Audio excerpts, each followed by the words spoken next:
Well, that's the thing. When you look that good in a suit like that, I have to admire you.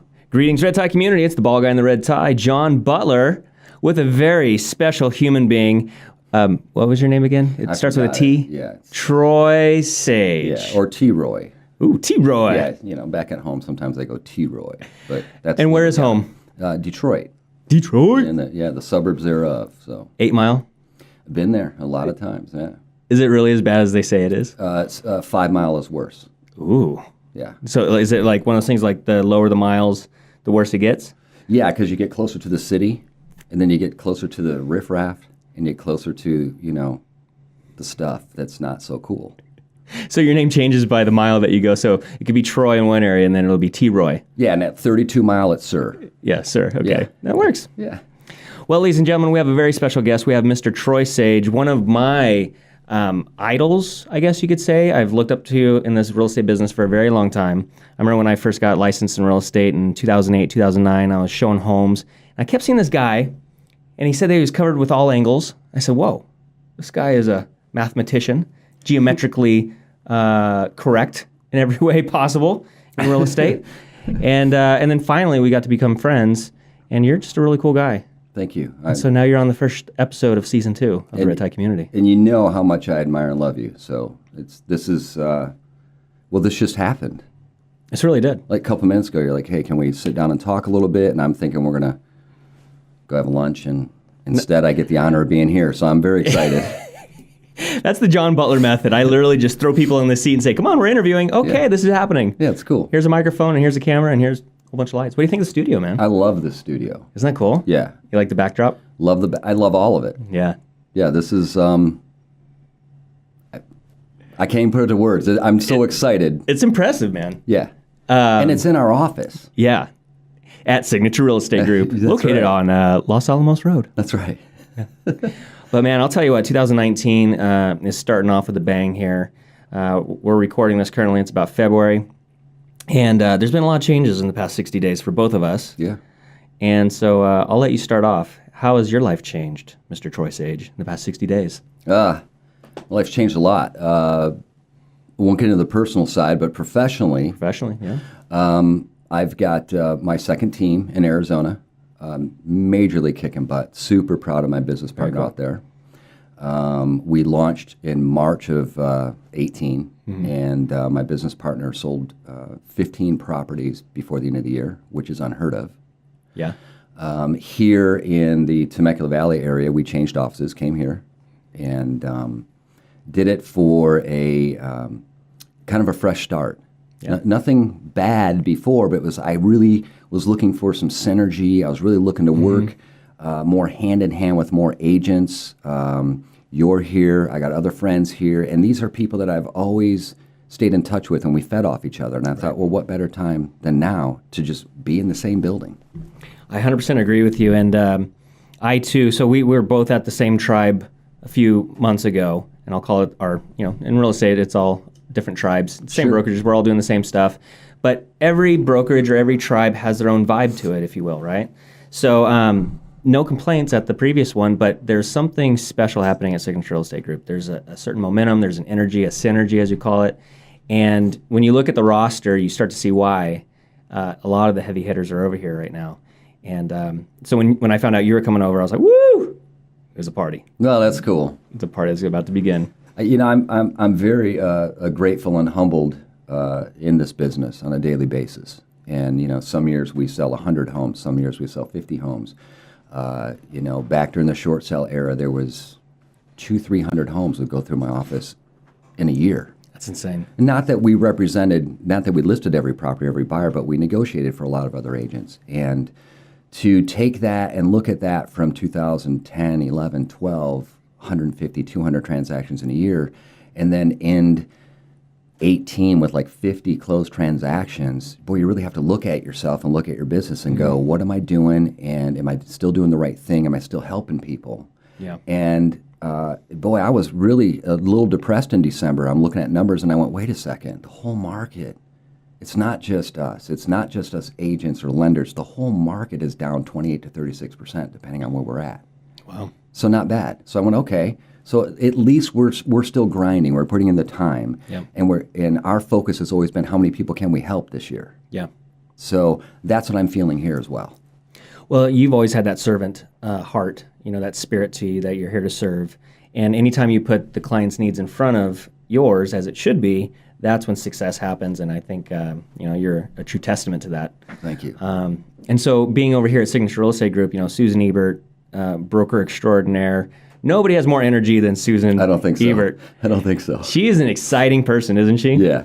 Yeah, she's the cheerleader of all of us. I don't know what our agent count's up to right now, but it's got to be 160, 170. I have no idea, man. Yeah. I have no idea. What do you think of this building, though? I think one of the things I said to Susan when I met her for the first time in person, and I walked in, I said, this is exactly how I wish I could have set up my last office. Sure. And you were at my own independent brokerage, and it was very open and so on and so forth, much smaller space. But, man, I just walked in and I went, feels like home. It feels like home, And my nervousness was the heavy hitters, right? For me, it's always been whenever you're working around heavy hitters in a big office, you got these egos and this competition and people don't want to work together. Yeah. I mean, the day I walked in, I was here for over 2 hours talking to her, and every one of the heavy hitters came in and said hi and said, hey, if I can help you, let me know. And I thought, lip service. Then I come here and it's like, here, this is what we do. What are you doing? And we're sharing ideas, and it's exciting. Yeah. It's real exciting to me.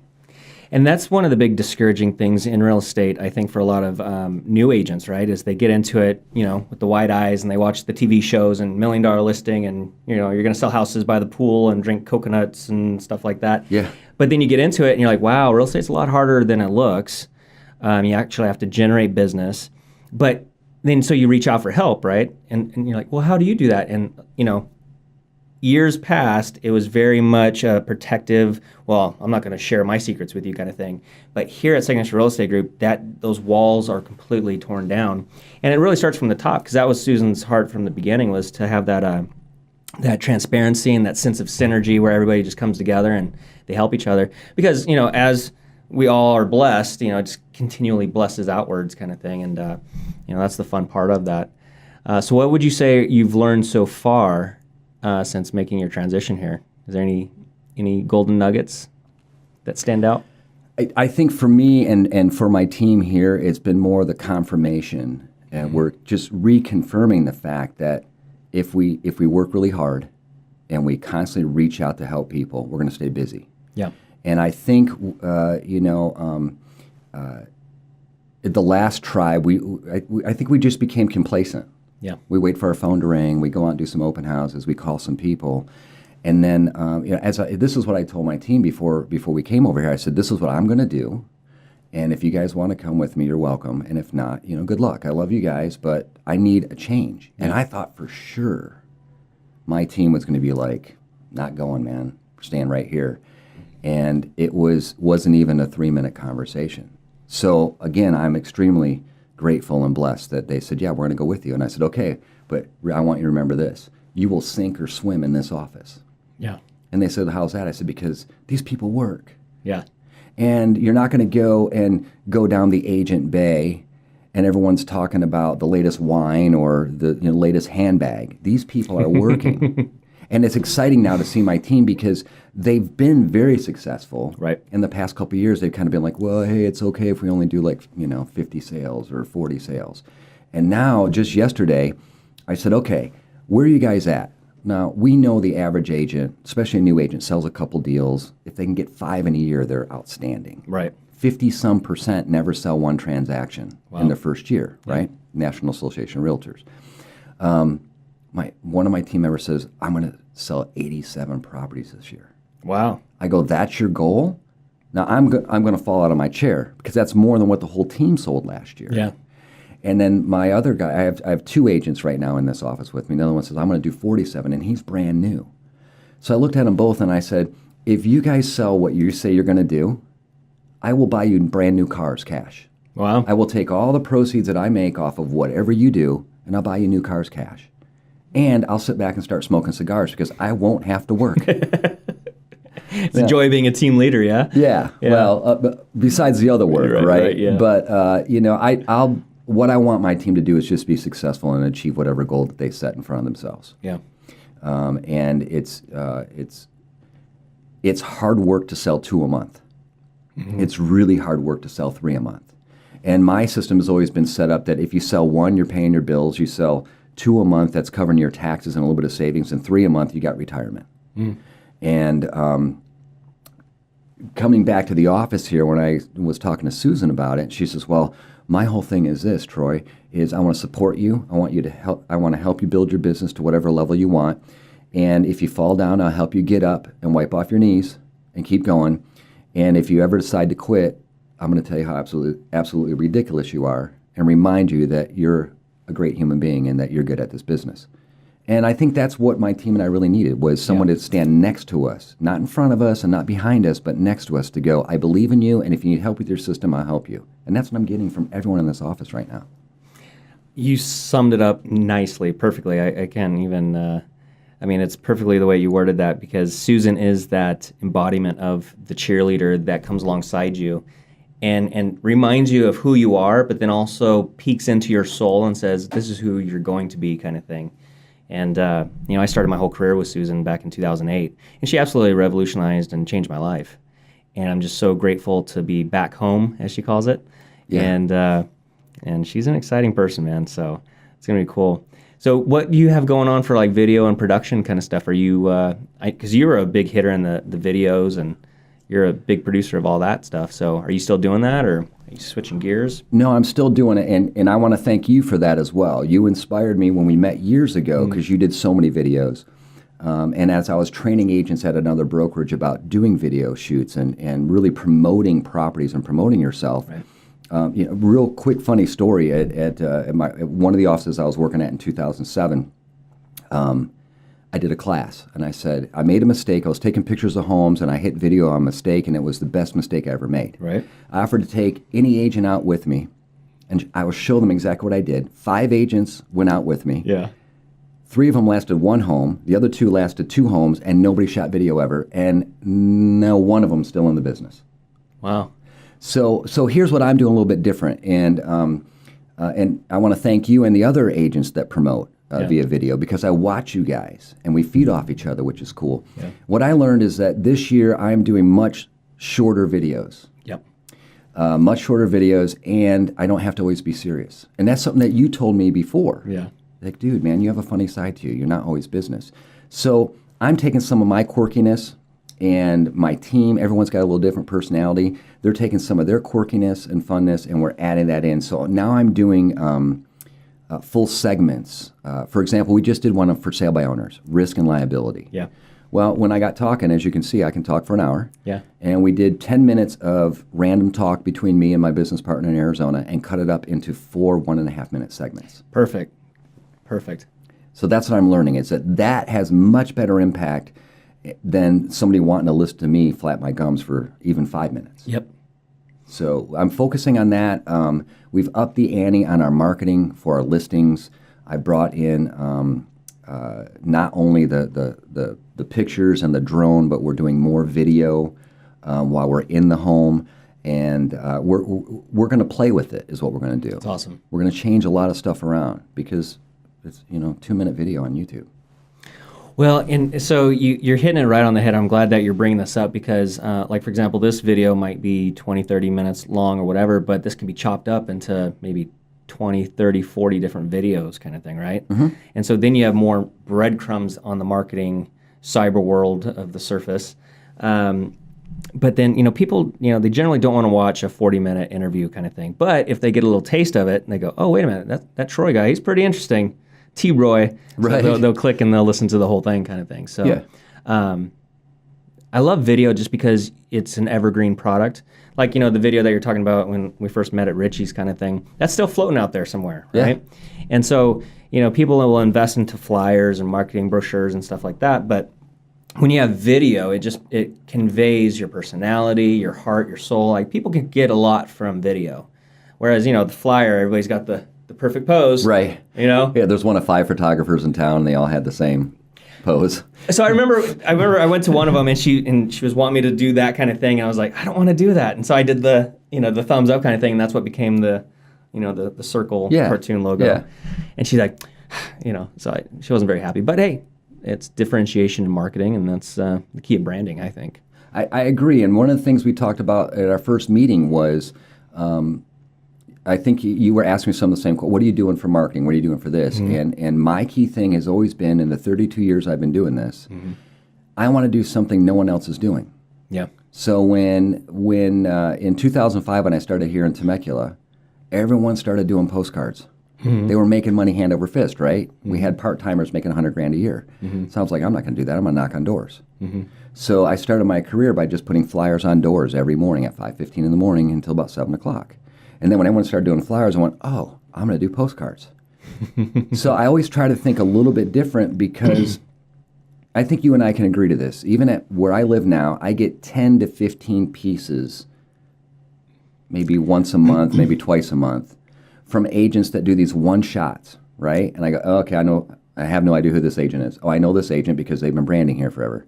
But the shelf life is about 2.5 seconds from me. Yeah, literally goes straight to the trash. So what do you think happens with a homeowner? You think they're really going to read through a whole... Yep. I mean, we're in the industry, Yeah. so we go, oh, okay, I know that person. Cool. Oh, I got a postcard from John. Love John. See you later. Have a nice day. Yeah. But besides that, Right. so I'm always trying to do as many different things as I possibly can. And where I find my weakness and where I'm kind of refining right now is that I start throwing so many irons in the fire. I go, oh my gosh, I haven't touched this in like 3 weeks. Yeah. And it loses momentum. So I'm trying to focus on what we can possibly do every week. Yeah, and I think you're hitting on another vein there, is that in real estate, especially marketing, you go to these meetings and these panels, top producer panels and stuff like that, and everybody has such good ideas, and it gets you fired up. You're like, oh, cool, yeah, I'm going to start farming. Oh, wait, yeah, I'm going to do websites. Oh, yeah, I'm going to do this. I'm going to door knock. I'm going to cold call. But pretty soon you become so spread out thin kind of thing that you don't do anything effectively, right? Correct. And so I've myself have been noticing in my own business that I need to pull back, focus on what I do well, which is video, and just hit it, man. Yeah. So I think 2019 is going to be a good year of new creativity. I think so. And to add to what you said is the same thing happens to homeowners and agents on both sides of this business when a new marketing idea comes out, which is old. Yeah. Right? Yeah. So, Zillow, and I won't get on the topic of that because it drives me batty. It's a marketing company that's making billions of dollars off of us agents. Yeah. But, we go to these top panel things and we stay involved in the industry, and an agent will say, I do pay-per-click or I do XYZ. Well, man, you can write down 4 pages of what all these panelists are doing. And the key thing is that I'm finding is pick what works with you that you can stay consistent at. Yeah. Consistency beats an expert all day long. Absolutely. You see so many new agents getting into the business, and, personality types, you and I are both very well-versed in personality types, right? And so you see the person that is an S personality type that is kind of shy, more reserved and things like that, and these training gurus say, come on, you got to go door knock. And to somebody that's of that personality type, that is absolutely the most terrifying thing. It's a kiss of death. Right? And then so you're telling them, well, you got to do this if you want to be successful. So they go, okay, damn, I guess I better do this. And so they go and do it. And of course, they just get destroyed. Yeah. And then what do? They're licking their wounds and they're out of the business within 6 months. That's right. Whereas, I got into real estate and it was all kind of by fluke with the videos and stuff like that, much like you were saying, kind of an accident. You just hit the camera and you start doing it. But then I found my niche and I do well at it. And so I just started following through at it. But there's other people like, Christian Stone, James Shelby, they are cold calling extraordinaires. Right. Me, I will never do that. But they absolutely knock it out of the park, So I think what you just said, it makes all the sense in the world, is that whatever you're going to do it. But Right. don't do too much of all these other things. If you find something that works, just hit it hard and just go full throttle on it. I agree. And for me, and my teams are so tired of hearing this phrase, but it's all about time blocking and scheduling. Mm-hmm.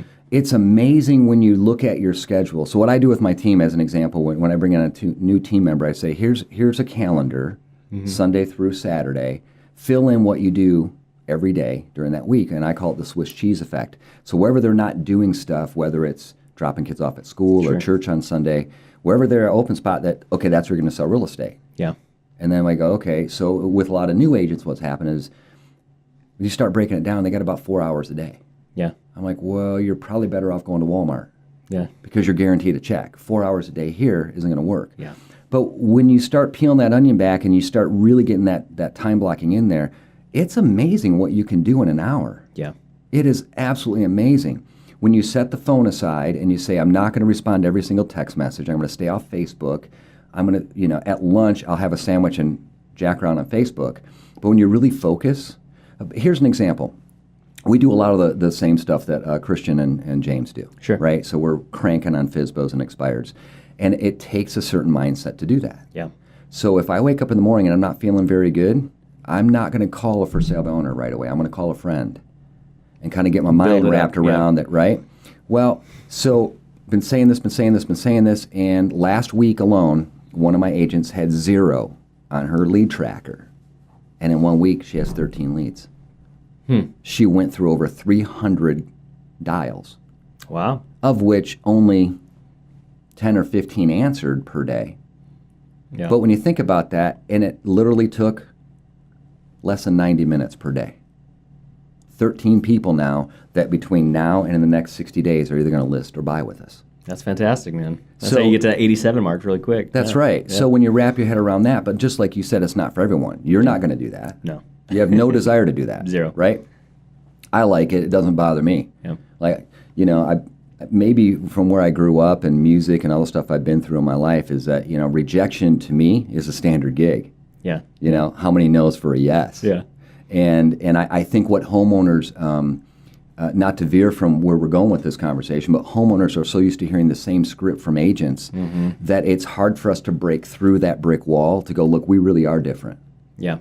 The key thing is to be able to connect with that person, and that's something that I've watched you do in all the years that I've known you. Is the people you work with become like family to you, Yeah. and you're attracting that with your marketing. Yeah.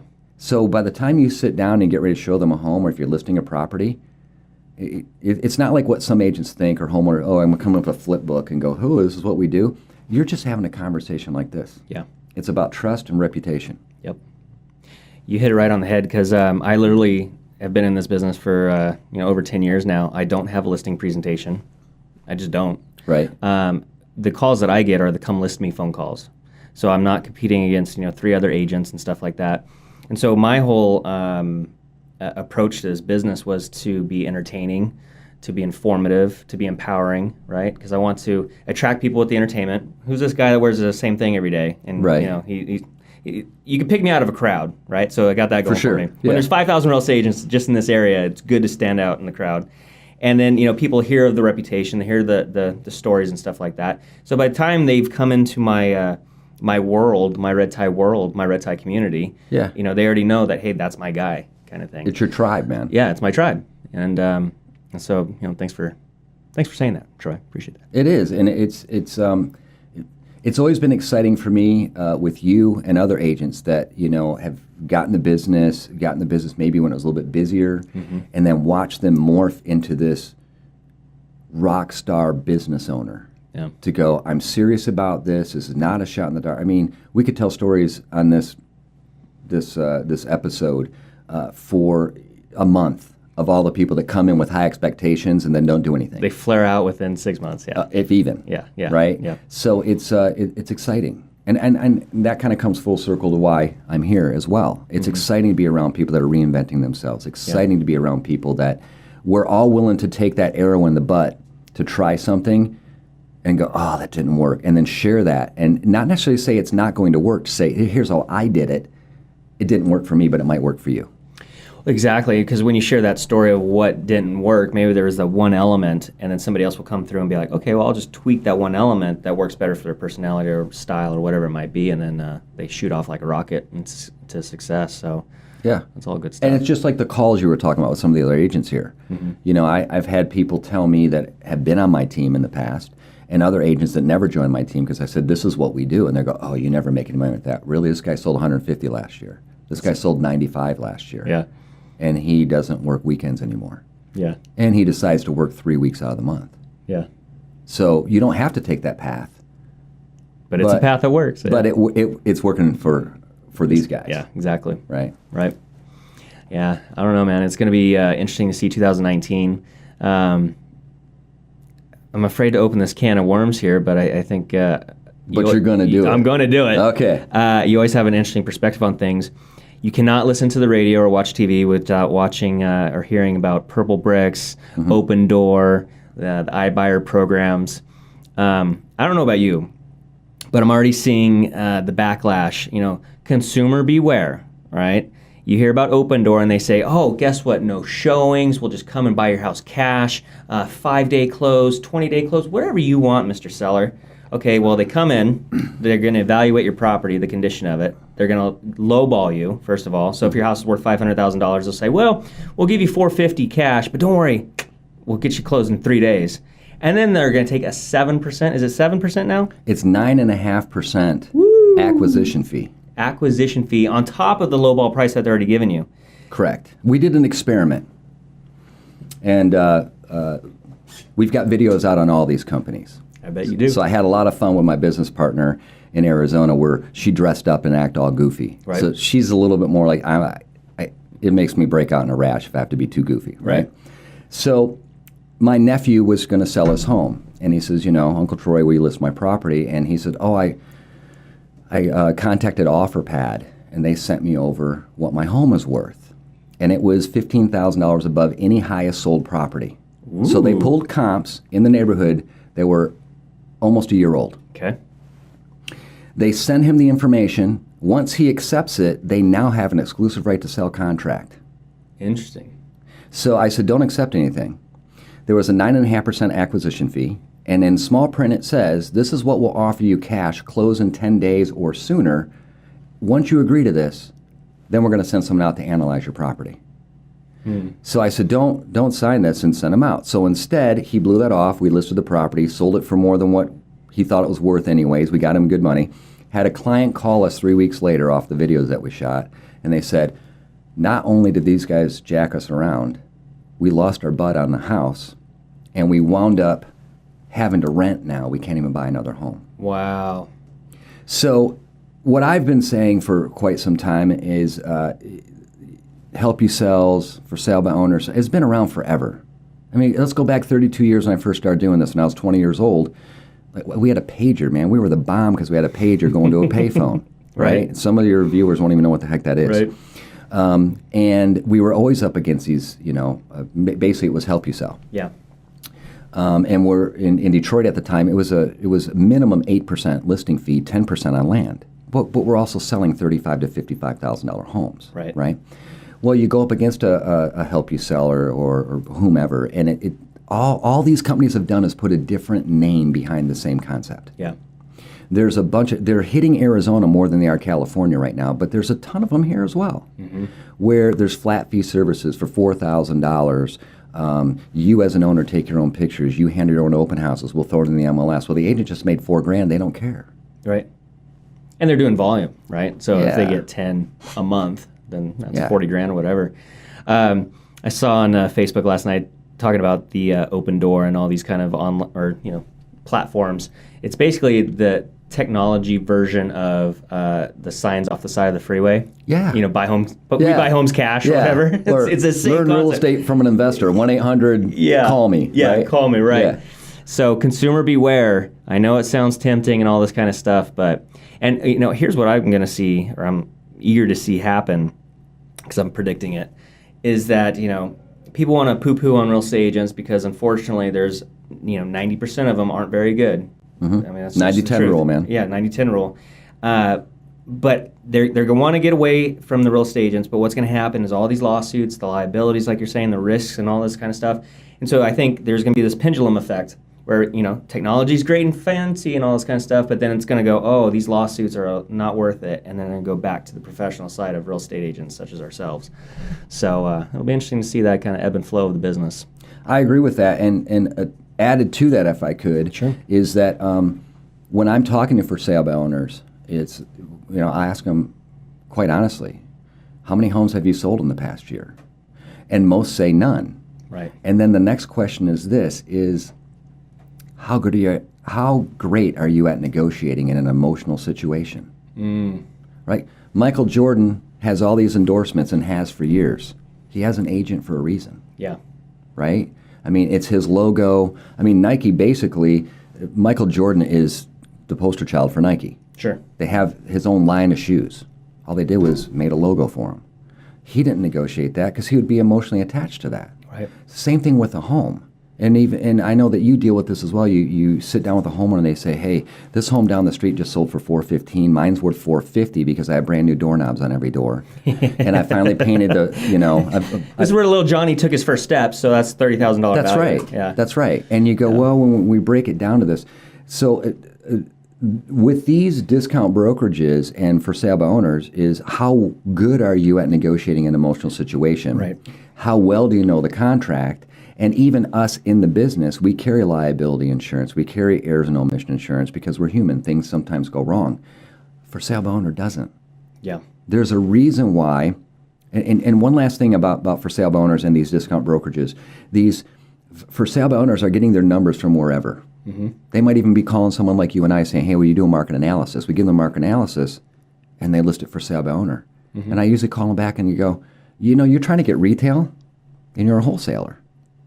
So you want this amount, and at the same token, you don't want to pay anything out. Right. Which is another reason why so many for sale by owners have a hard time selling, because as real estate agents, if they're not willing to pay us for our time to bring a buyer, who looks at for sale by owners? Investors and people without money. Yeah, and what does a cash investor want right off the bat? A discount. Absolutely. Right. And what's their magic number? If they're not getting, in today's market, if they're not getting 10 to 15% return, they won't even write an offer. Yeah. I mean, I've got one right now. He's going to get 9.5% return. He says, no, I'll wait. I go, are you kidding me? 9.5%? Because 10 to 15% is unrealistic in this market. Yeah. So I don't know. I have a deal right now where I'm actually representing the buyer, and the agent is the home seller. And so one of those, classic, got the real estate license back in the boom days of things. And then, you pull up their MLS transactions over the past 10 years. There's been, a handful of sales kind of thing. And it has been an absolute nightmare. Yeah. Doesn't know what she's doing, is demanding for contingencies to be lifted on, day 12, when it's like, no, the contract says this. Yeah. Well, Right. oh, okay, I guess we're just going to switch it now, okay, because you don't understand the contract, so we're just going Right. to go by your emotional whims. Yeah. No. And that happens with new agents too, right? That are representing an actual seller. Yeah. I love those transactions for a couple of reasons. One, I get to work with someone, hopefully that we keep it together. Right. Two, hopefully they learn something, I learn something from them. And three, if they're really not that sharp, oh man, my client's going to be way up here on this negotiation because here's something I think agents forget. And you and I probably get the same kind of phone calls. Agent will call and say, hey man, we need an extension on this contingency period. We'll put it in writing. Tell us why. Substantiate why you need this so I can present it to my client. Right. I'm just the guy in the middle, right? Mm-hmm. Well, we want it because we haven't had time to do this, this, and this. Well, you've had 14 days. Now you're just starting to pick up, So you get into that kind of routine. Yeah. And then what happens is that the agent wants to point blame. Right, because you're a jerk. Yeah, so because I'm following contract. Yeah, yeah. So the bottom line is our jobs as real estate agents, if you break it down to its simplest factor, is we get in the middle of buyers and sellers and keep everyone out of legal problems. Yep. And if you're really good like we are, Yep. we spend a lot of money on marketing. Yep. And even if we're doing free marketing, we spend a lot of time, and our time is worth that money. Yep. And then we negotiate and protect these people. Yep. Because these discount brokers, and not trying to beat them up, maybe a little bit, but they don't. They're not really protecting anyone. If I came to you today and said, John, I got this great program for $4,000. Let's list your beautiful house over here. You pay me $4,000. You take your own pictures and do your own open house, and you're not an agent. You have no idea what's going on. You pay me $4,000. That's non-refundable. What if that home doesn't sell in that 90 days, 120 days, 160 days? Right. You just spent $4,000. Yeah. And the carrying cost of carrying it for 30, 60, 90 days, whatnot. Right. Yeah. So the MLS isn't the answer. Yeah. As you know, back when I first started, and they were, MLS was in a book. Mm-hmm. That was the answer. Mm-hmm. But we also had offices on every single corner like Starbucks. And people used to come to the office to see an agent. Matter of fact, when I first started, buyers paid a buyer's agent commission. Wow. It wasn't uncommon. So a buyer would walk in and say, okay, it's going to cost you 4% of whatever we acquire for you. Well, 4%? Well, where am I coming up with that money? We'll put that in your budget. So it wasn't uncommon. Now here, in today's day and age, if you say to a buyer, hey, by the way, this is going to cost you 3%. What? Doesn't the seller pay for all that? Yeah, but if you want a stronger offer. So, I mean, there's so many things. I think old is becoming new again. It's just got a different ribbon on it. Yep. It's wrapped a little bit different. Yep. I'm not concerned about the discount brokerages. I'm not concerned about Zillow. Matter of fact, I will beat up on Zillow in my own videos, and I will beat up to their salespeople that call me every week wanting more money from me. But the reality is, that company is a great marketing company that said, here's a product that we don't own that everyone else is marketing, and we're going to market it. And then whoever produced this product, we're going to charge them to market it on our website because we're going to pull a bunch of traffic. Yeah, it's pretty How genius. awesome was that? You know, they're pretty smart. I'm not hating on them for that. It just, Right. oh man, it just, you know how it is. It's, well, Zillow says my home is worth this. Right. Yeah. So has Zillow been in your house? Right. Did they see the stain on the ceiling there? Did they? Yeah. Yeah. Well, and then you've heard the buzz too, I'm sure, that, Zillow's getting into real estate. They're going to start listing properties. Right. Okay, so here's what I know what's happening in Arizona. This is great where we're located is California. Our market shifts before anyone else and recovers before anyone else. Yeah. And Arizona has been this feeding frenzy the past year on discount brokerages and Zillow. So here's what Zillow's doing now. I heard this from a team leader out there at a different office. He's got 50 agents on his team, and he is now one of their premier Zillow go-to guys, whatever their official title is. And what they do is that when people click on Make Me Move, Zillow's not buying homes. Zillow is not acquiring homes. Zillow is not selling homes. They went to this guy and said, we will give you this lead for 25%. They want to buy. They want to sell their home right now to somebody. Make Me Move. So Zillow's not getting in the business as far as I know. That's been the big scare. Yeah. So to me, again, awesome marketing. Because now every agent goes, oh my gosh, if Zillow's getting in the business, we're going to lose our butt. Well, we had the same thing with Redfin, right? Redfin's going, we're going to give some money back. Well, where are they at today? Yeah. Yeah. Right? Yep. All these brokerages, all these different things. The only way Zillow's going to get in the real estate business is to bring on guys like you and me that are brokers and say, hey, we want to set up a Zillow office, just like Redfin did. Yeah. The odds of them doing that are pretty slim. Why would they do that? Why would they take the money out of their pocket? Well, and it also comes down to transactions versus relationships. And, you know, you and I are both very relational type people. And so there's always going to be transactions happening, but it's the relationships that really sustain a profitable, successful business, I think. I agree. You know? So, you know, it's interesting to see the ebbs and flows of these changes, technology, the herd of real estate agents that come in when it's fair weather and then they leave as soon as, you know, interest rates go up a little bit or, you know, they're... Did you see that the last quarter of last year? Yeah, oh, totally. I was laughing about it. Yeah, it was like... bailing out. You come to the office one day and there's, you know, every high-end car you can think of. Yeah, yep. And like 2 months later you're going... Got repoed. There's a 73 Pinto over there that won't start, and the parking lot's half empty. Yeah. It's not easy what we do. Truly, it's not easy. Yeah. Well, people get into it, and they know that their grandma wants to sell their house, and they have a cousin, and so they'll get 2 or 3, 4 deals, and, you know, they'll make, you know, $10,000 a piece kind of thing, and they're floating pretty high, but then it's like, oh, you have to do this consistently. And then, you know, with the laws changing, you know, I mean, you got to be up on it. You got to be, I mean, you and I were always going to the training events or whatever it might be, the legal events, because it's ever-shifting territory for sure. For sure, and in California, they change our contracts twice a year. Yeah. So sometimes they're little tiny updates. Yeah. Right? They did just change one sentence to make it a little bit more layman-friendly. Sure. But you look at the stuff that was just changed in December, our whole purchase agreement changed. Yeah. They're drilling down on certain things. Yeah. Well, I don't know about you, but for me, if I'm selling real estate's an investment, and as we've said it a million times, it's the largest investment we're going to purchase or sell at one time for us common folk, right? We're not making $10 billion a year. So we're gonna take a signature and sign that. I don't know about you, but I'm not gonna trust my third cousin removed that just got their license. Yeah. Now I understand that I want to help my family or help my friends, but my approach has always been in stuff that I don't have a profession in. And if, like, for example, I'll make up a fake story. If one of my nephews is getting his electrician's license, sure. Right? I don't necessarily want him wiring my house. Yeah. But I want him to be involved. Excuse me. And if he has to refer out or bring in his boss, then great. But I'm not just going to go here. Here's this 6,000 square foot home I'm going to build. Why don't you wire this and make sure it's all smart home and make sure all the cameras are set up where you can't see them. And, oh, by the way, if you have a couple extra hours, why don't you do the plumbing too? Yeah, yeah. And that's kind of what family does when someone gets in the business. Yeah. It's scary. Yeah.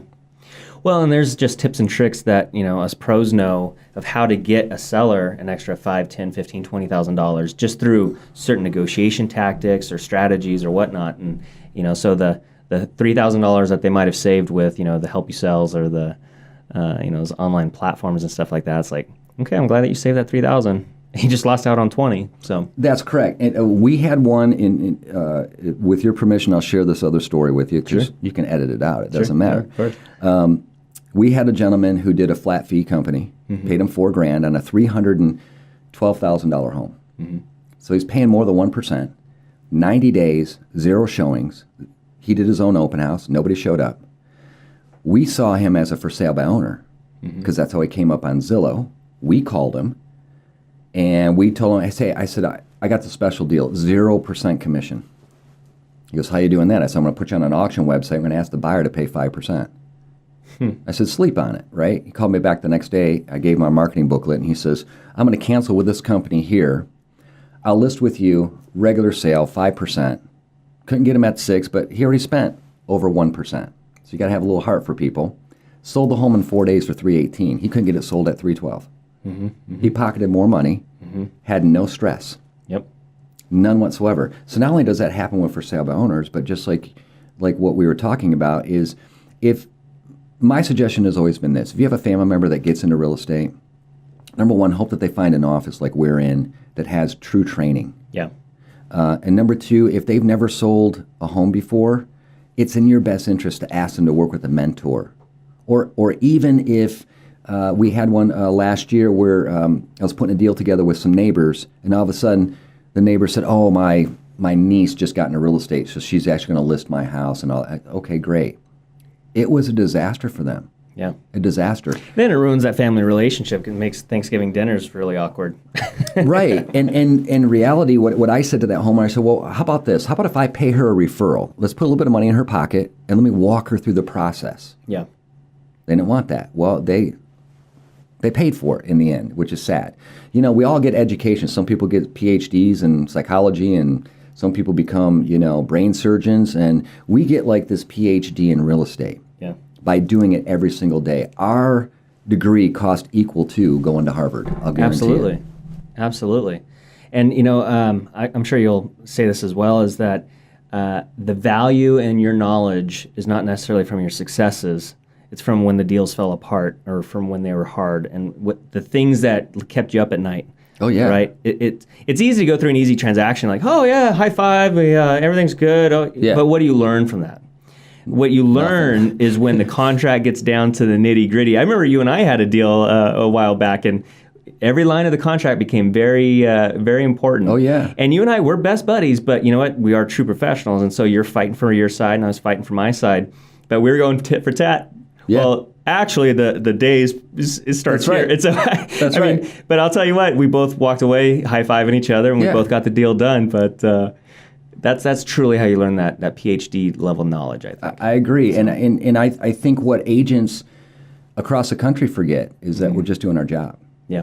I did a deal with a guy a couple months ago. I think we closed in the first week of January. So we extended escrow, and super cool on the phone. Like you and I are just talking. All of a sudden I get this document sent over, and I'm like, this isn't cool at all. What he sent over, and I'm like, this isn't at all what we talked about. So I just called him up. I'm like, hey, dude, what? He goes, hey, man, I'm just doing my job. That's what my client wants me to do. And I think agents forget that. Yeah. They start getting all butthurt and it's all personal. Oh, everything was going really smooth with this agent. Now all of a sudden this agent's a jerk. Well, you don't know what the client's asking. Yeah. And that's where, at the end of the day, when I take off my suit and you take off your red tie, we're still human beings. Yeah. And at the end of the day, we're just doing a job. Yep. And it could fall apart, but there's no love loss between us as human beings. Right. I think too many agents get wrapped into that. Oh, I'd never do a deal with that person again. Really? Yeah, you will, because if you have a house listed and my buyer wants to buy it, I don't care who you are, I'm going to write an offer. We're going to try to work it out. Exactly. Yeah, and I'm glad that you brought that up because we do not act in our own best interest. We act in the interest of our clients. That's our fiduciary duty, and a lot of people forget that. Yeah. And so it's so true. But they make it personal. They get emotional, and but those are usually the people that fall out of the business. I would say a vast majority of them. Yeah, big majority of them. Then you got the old timers. That you can still call. I talked to an old guy I worked with, in 2005, and I called him up and said, "Hey, I see you got this piece of land," and he's like, "My God, where you been?" I'm like, "I'm just working." And it's so cool to reconnect. And not only it was some vacant land that we needed a 4x4, he picked us up and drove us in his 4x4 because I can't drive. I don't have a 4x4. Yeah. And you go, wow, all these years. And Is that Frank? No, it was Jeff. Oh, okay. Yeah, it was Jeff. You said 4x4, so I thought of Galante. No, He's no, always it was tucking around the Jeff field. Bast. Oh yeah, Jeff. Yeah. Yeah, and but there's a reason why Yeah. he's been in the business so long. Yeah. And there's a reason why when you talk to these guys that have stayed in the business, and maybe they're not doing 100 transactions a year anymore. Maybe they're doing 25 or 30. Well, let's go back to where we discussed this early. 54 to 57% of agents that get in the business never sell a home in their first year. And an agent that can get 2.5 to 3 transactions in their first year has a chance. If they do 5 in their first year, they're going to be rock stars. Yeah. Means they're focused. Yeah. So you don't have to sell 100 homes a year to be successful. Yep. I mean, I have to say this. It was 2 years ago you called me up, and this is how awesome our friendship is. I'm going to quote you. Okay, go for it. You said, "Hey, bro, how's it feel to make less money than I make personally and sell more homes?" And Such a jerk. I believe I said to you, "Are you challenging me?" And I believe you said yes. And I said, "I'm going to bury you this year." And I did not. But it fired me up. Yeah. It fired me up in a good way because it was like, wow, come to think of it, why do I have a team? Yeah. Well, I know my why. I want to help as many people as possible. I want my people to be successful and pay their mortgages and send their kids off to college or whatever their game plan is. I'll sacrifice the income for me to help them. That's awesome. My big why is at the end of the day, I want someone to say when I die, the dude was flaky. He was crabby a lot. He was serious all the time. Once in a while he got funny, had that dumb ponytail, but you know what? He was a good dude. Yep. That's it for me. Yep. Life is short. Yeah. And I think the older we get, the more we realize that because nobody is going to stand and read a eulogy over your casket saying that you're the quickest to undo a super box. Right. Or, man, his yard sign, best yard signs I've ever seen. That was cool, yeah. right? Yeah. But it's truly, we are in a unique position to help people in life because shelter is one of the biggest things that every human being needs, right? And so if we can help people get from A to Z smoothly and actually be blessed and actually have a good time doing it, I think we've done something good for humanity. So that's where I agree. And you just said something that's vital that I forget on a daily basis. There should be a level of fun and excitement to what we do. Yeah. And it doesn't just mean where a lot of agents get confused when they get their commission check. Right. Those are usually the ones that fall out, right? Because they're focused on the money. Even though the deals that we've done, there's been times that we've really had to go toe-to-toe in negotiating. Yeah. There's something fun in everything that we do. Every contract, every listing that I have, even if no matter what happens with it, there's something that has to be fun with it. Yeah. And when you can start to radiate that in your daily life, oh man, how tough can life be? When you really break stuff down, we need food, shelter. Don't even really need clothes, but preferably most of us would have clothes on, right? But at the end of the day, and if we're helping facilitate that, man, how cool is that? It's an honor. It's an honor to do this business. It's an honor to do the business with you in the world. And so, Troy Sage, thank you so much for coming on the Red Tie Community Show. I appreciate you, man. Anytime. And that's it for this episode. This is the Ball Guy in the Red Tie with Mr. Troy Sage Yeah, man. at Signature Real Estate Group. Catch you on the next episode. See you in escrow. Bye. That's awesome.